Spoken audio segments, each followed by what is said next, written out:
একটা মানুষের চুল পড়বে এটাই স্বাভাবিক, কিন্তু কখন আমরা বলবো যে চুলটা অনেক বেশি পড়ছে? প্রত্যেকদিন গড়ে 100টার মতো চুল পড়াটা স্বাভাবিক, কিন্তু 100টার বেশি যদি চুল পড়ে তখন আমরা ওইটাকে বলি এক্সেসিভ হেয়ার ফল হচ্ছে। আসসালামু আলাইকুম, আমি ডাক্তার জিনাত সালসাবিল খান, কর্মরত আছি সিনিয়র কনসালটেন্ট ডার্মাটোলজিস্ট হিসাবে এস্তা মেডিকেল বাংলাদেশে। তো চুল কি কারণে পড়ছে এটা আমাদের ট্রিটমেন্টটা শুরু করার আগে অবশ্যই আইডেন্টিফাই করতে হবে। তো চুল পড়ার অনেক বড় একটা কারণ হচ্ছে জেনেটিক কারণ। তো আপনার বংশগতভাবে যদি কারো চুল পড়ার একটা প্রবণতা থাকে, সেক্ষেত্রে আপনার চুল পড়ার টেন্ডেন্সিটাও অনেক বেশি হয়ে যায়। এটাকে আমরা নর্মালি বলি অ্যান্ড্রোজেনিক অ্যালোপেশিয়া। তো অ্যান্ড্রোজেনিক অ্যালোপেশিয়া ছেলে মেয়ে উভয়ের ক্ষেত্রেই হতে পারে। যদি ছেলেদের হয় সেক্ষেত্রে প্যাটার্নটা এভাবে হয়, আপনার চুলের দুই পাশ থেকে হেয়ারটা যাবে এবং মাঝখানের এরিয়া চুলটা পড়বে এবং মিডল পোর্শনে চুলটা পাতলা হয়ে যায় অথবা হেয়ার থিনিং হয় এবং আস্তে আস্তে করে ওই চুলটাও পড়ে যায়। আর মেয়েদের ক্ষেত্রে এই হেয়ার লসটা হয় হচ্ছে মাঝখানে সিথি বরাবর, এবং এই চুল পড়াটা দিনকে দিন সিথিটা আরো ফাঁকা করে ফেলে। এটা ছাড়াও নিউট্রিশনাল বিভিন্ন ডেফিসিয়েন্সির কারণে চুল পড়তে পারে। আপনার ডায়েটে যদি প্রোটিন ইনটেকটা কম হয়ে থাকে অথবা বিভিন্ন ধরনের ভিটামিন মিনারেলস এগুলো আপনি প্রত্যেক দিনের খাদ্যে কম খাচ্ছেন, সেক্ষেত্রেও আপনার চুলটা পড়তে পারে। তাছাড়া আমাদের প্রতিদিনের জীবনে স্ট্রেসটা অনেক বড় একটা ব্যাপার।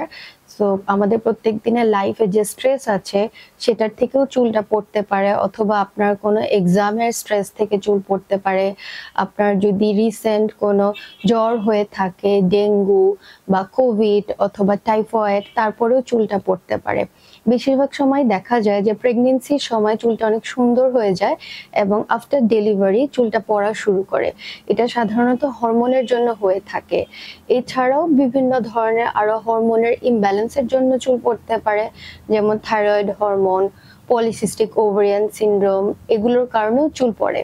তো আপনার চুল পড়াটা কি কারণে হচ্ছে, যখন একটা পেশেন্ট আমাদের কাছে আসে আমরা প্রথমে অ্যাসেস করি তার চুলটা কি কারণে পড়ছে, তার বয়স কত অথবা তার চুলের ডেনসিটি কতটুকু আছে, এটার উপর ডিপেন্ড করে আমরা তাকে ট্রিটমেন্টটা সাজেস্ট করে থাকি। প্রথমেই তার লাইফস্টাইল একটু মডিফিকেশন করতে হবে, তার পর্যাপ্ত পরিমাণ ঘুমাতে হবে, তার প্রত্যেক দিনের ডায়েটে প্রোটিন ইনরিচ ফুড বেশি খেতে হবে, তার নাটস ভেজিটেবল এগুলো খেতে হবে। তার সাথে আমরা তাকে ওরাল বিভিন্ন ধরনের মেডিসিন প্রেসক্রাইব করে থাকি, যেগুলো বিভিন্ন অ্যান্টিঅক্সিডেন্ট বা ভিটামিন, অথবা তাকে আমরা ফেনেস্টারাইড দিয়ে থাকি কিছু কিছু ক্ষেত্রে। তাছাড়াও আমরা তাকে টপিক্যাল মিনক্সিডিল ইউজ করার জন্য বলে থাকি।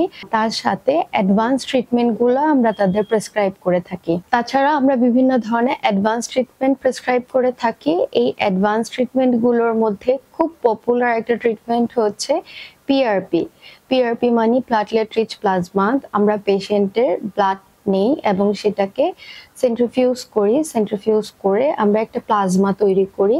এই প্লাজমাটার মধ্যে পেশেন্টের গুড কম্পোনেন্ট থাকে, যার মধ্যে গ্রোথ ফ্যাক্টরস থাকে এবং বিভিন্ন সাইটোকাইন থাকে। এটা যখন আমরা স্ক্যাল্পে ইনজেক্ট করি, ব্লাড সার্কুলেশনটা বাড়ে এবং হেয়ার ফলটা প্রিভেন্ট হয় এবং নতুন চুল গজায়। খুব কমনলি সবাই প্রশ্ন করে থাকে যে কয়টা সেশন পিআরপি লাগতে পারে। এটা ডিপেন্ড করে পেশেন্ট টু পেশেন্ট, তাদের স্কিন কন্ডিশন অথবা স্ক্যাল্পের কন্ডিশনের উপরে। কারো ক্ষেত্রে এটা 6টা সেশন হতে পারে, কারোর জন্য এটা 8টা সেশন হতে পারে। এটা আসলে পেশেন্ট দেখে বোঝা যাবে যে তার জন্য কয়টা লাগবে।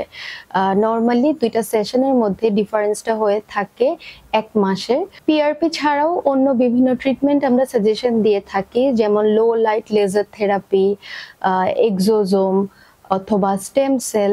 এখন এক্সোজোম এবং স্টেম সেল খুবই অ্যাডভান্স ট্রিটমেন্ট, যেটা আমি আমার ক্লিনিকে প্র্যাকটিস করছি। এবং যেই পেশেন্টদের দেখা যাচ্ছে পিআরপিতে খুব ভালো একটা রেজাল্ট আসছে না, তার জন্য আমরা এক্সোজোম বা স্টেম সেলটা প্রেসক্রাইব করে থাকি।